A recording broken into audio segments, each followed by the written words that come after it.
মোৰ নাম বা আমাৰ পৰিয়ালৰ নাম যদি কেনেবাকৈ কাটা যায়, হিমন্ত বিশ্ব শৰ্মা আপোনাক আমি আঙুলি টুৱাই কৈ দিছো, দৌৰাই দৌৰাই বিজেপি মানুহক কিন্তু আমি পিটিম।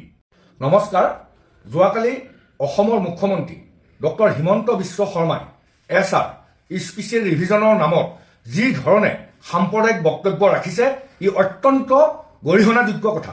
কালি মুখ্যমন্ত্ৰী ডাঙৰীয়াই কৈছে সাংবাদিকৰ প্ৰশ্নৰ উত্তৰ যে এছআৰৰ যি পুনৰীক্ষণ চলি আছে, এই পুনৰীক্ষণৰ জৰিয়তে মুছলমান মানুহলৈহে গৈছে কাগজ, হিন্দু মানুহলৈ নাই যোৱা। এই ধৰণৰ এজন মুখ্যমন্ত্ৰী, সংবিধানৰ শপত খাই মুখ্যমন্ত্ৰী হোৱা এজন মুখ্যমন্ত্ৰী, এই ধৰণৰ ফটো আমি বহুৱালি আৰু পাগলামি বন্ধ কৰক। এইখন হিন্দু ৰাষ্ট্ৰ নহয়, ভাৰত হৈছে, অসম হৈছে আমি ধৰ্ম নিৰপেক্ষ ৰাষ্ট্ৰত বসবাস কৰা মানুহ। আজি যেনেকৈ হিন্দুৰ হৈ দালালি কৰা, যোৱা কালি পৰহিলৈকে মুছলমানৰ হৈ দালালি কৰা হিমন্ত বিশ্ব শৰ্মাই আজিৰ হিন্দুৰ দালাল হৈ গ'ল। কাইলৈ যদি কেনেবাকৈ যদি বদৰুদ্দিন আজমল অসমৰ মুখ্যমন্ত্ৰী হৈ যায়, মুখ্যমন্ত্ৰীটো নহয়, মই উদাহৰণ দিছোঁ, যদি বদৰুদ্দিন আজমল মুখ্যমন্ত্ৰী হয়, হিন্দু মানুহলৈ যদি এনেকৈ মিছা কাৰণত নটিচ পঠায়, আমাৰ কথা হ'ল হিন্দু মুছলমান নহয়, আমি সকলোৱে ঐক্যবদ্ধভাৱে এখন সমন্বয়ৰ অসম বিচাৰোঁ। আৰু এই অসমত হিন্দু মুছলমানৰ নামত যি ধৰণৰ অভদ্ৰামী, যি ধৰণৰ ক্ষমতাৰ কাৰণে, নিজৰ ক্ষমতাৰ কাৰণে ক্ষমতাই মূৰত ধৰি এই ধৰণৰ কাম কেতিয়াও মানি নলওঁ।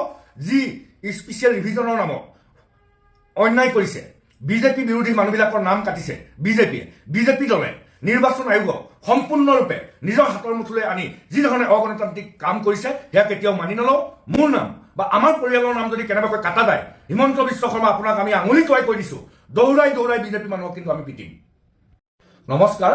যোৱাকালি অসমৰ মুখ্যমন্ত্ৰী ডক্টৰ হিমন্ত বিশ্ব শৰ্মাই এছআৰ স্পেচিয়েল ৰিভিজনৰ নামত যি ধৰণে সাম্প্ৰদায়িক বক্তব্য ৰাখিছে, ই অত্যন্ত গৰিহণাযোগ্য কথা। কালি মুখ্যমন্ত্ৰী ডাঙৰীয়াই কৈছে সাংবাদিকৰ প্ৰশ্নৰ উত্তৰ যে এছআৰৰ যি পুনৰীক্ষণ চলি আছে, এই পুনৰীক্ষণৰ জৰিয়তে মুছলমান মানুহলৈহে গৈছে কাগজ, হিন্দু মানুহলৈ নাই যোৱা।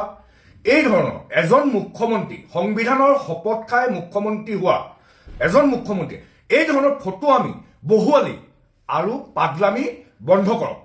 এইখন হিন্দু ৰাষ্ট্ৰ নহয়, ভাৰত হৈছে, অসম হৈছে আমি ধৰ্ম নিৰপেক্ষ ৰাষ্ট্ৰত বসবাস কৰা মানুহ। আজি যেনেকৈ হিন্দুৰ হৈ দালালি কৰা, যোৱা কালি পৰহিলৈকে মুছলমানৰ হৈ দালালি কৰা হিমন্ত বিশ্ব শৰ্মাই আজিৰ হিন্দুৰ দালাল হৈ গ'ল। কাইলৈ যদি কেনেবাকৈ যদি বদৰুদ্দিন আজমল অসমৰ মুখ্যমন্ত্ৰী হৈ যায়, মুখ্যমন্ত্ৰীটো নহয়, মই উদাহৰণ দিছোঁ, যদি বদৰুদ্দিন আজমল মুখ্যমন্ত্ৰী হয়, হিন্দু মানুহলৈ যদি এনেকৈ মিছা কাৰণত নটিচ পঠায়, আমাৰ কথা হ'ল হিন্দু মুছলমান নহয়, আমি সকলোৱে ঐক্যবদ্ধভাৱে এখন সমন্বয়ৰ অসম বিচাৰোঁ। আৰু এই অসমত হিন্দু মুছলমানৰ নামত যি ধৰণৰ অভদ্ৰামী, যি ধৰণৰ ক্ষমতাৰ কাৰণে, নিজৰ ক্ষমতাৰ কাৰণে ক্ষমতাই মূৰত ধৰি এই ধৰণৰ কাম কেতিয়াও মানি নলওঁ।